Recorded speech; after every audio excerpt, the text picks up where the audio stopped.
This was about the time that the railroads were heading our way. The L&N Railroad and the Southern Railroad were in a contest to see who was going to get here first. And it was also the same time that they had discovered Jellico coal. When they analyzed the Jellico coal, they found that it burned hotter and it burned cleaner than other coals, and so before long it was just popular all over, especially the eastern part of our country. The people in the area began referring to this not as Smithburg, but they referred to it as, you know, over yonder where that Jellico coal is, or before long it was just simply Jellico. And the Smiths, all the original founders were beginning to get older, and they were dying out. So when W.H. Province became the next postmaster in 1883, then our name was officially changed from Smithburg to Jellico. As a matter of fact, it was done on this very day, August the 6th, 1883. Thomas Smith was ordained as a minister in 1867. And it's said that probably during his lifetime, he performed the marriage of about 1,000 couples.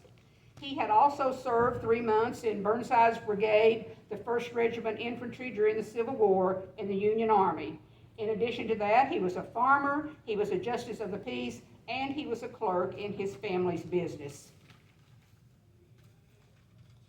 As the town started growing, Thomas began to realize that the town needed a church. So he and his family not only contributed the piece of land that this building is sitting on right here, but they also donated to its construction, and they made up much of the founding membership. The first church was dedicated August the 24th of 1884. It was a log cabin that sat on this piece of property. And Thomas Noble Smith was the first pastor. He actually served 1884, 1885, and 1886. The congregation very soon outgrew that little log house building, and so they replaced it by one which burned in 1897.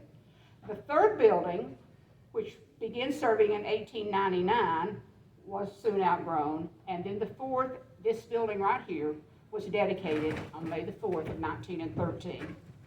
The church, of course, continues to this day to serve our community.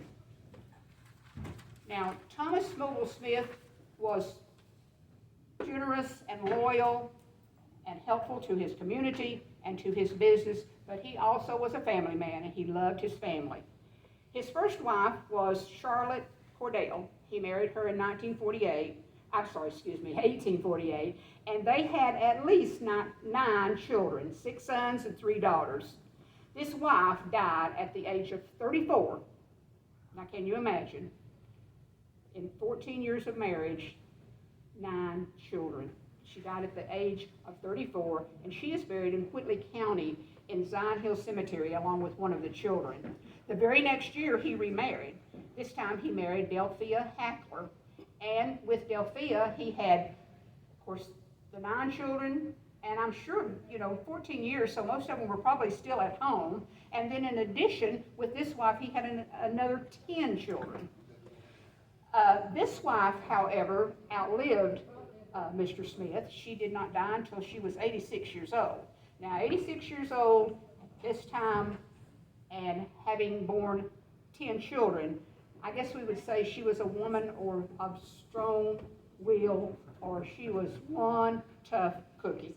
But anyway, when she and he are both buried in Jellico Cemetery, as well as several, of course, relatives since they're Smiths. But I think it's sort of funny. I noticed that long ago, most of the husbands had a really nice stone, and then the wife would have some little something. And maybe because she outlived her husband, it's just the opposite in this case. She has a great big, really nice stone. Whenever I hear the story of him or tell the story of him, it reminds me of when in Genesis, when Noah and the ark, and God had brought the ark back to dry land again, and he had opened the doors, and he said to Noah, "Be fruitful, go forth and multiply and fill the earth." And my thought is, well, you know, with 19 children to his credit, I guess he could almost do that single-handedly.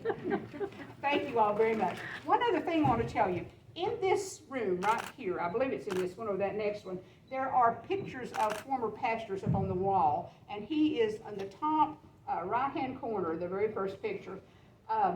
I guess they married him for something other than looks, because he truly was not a very handsome man.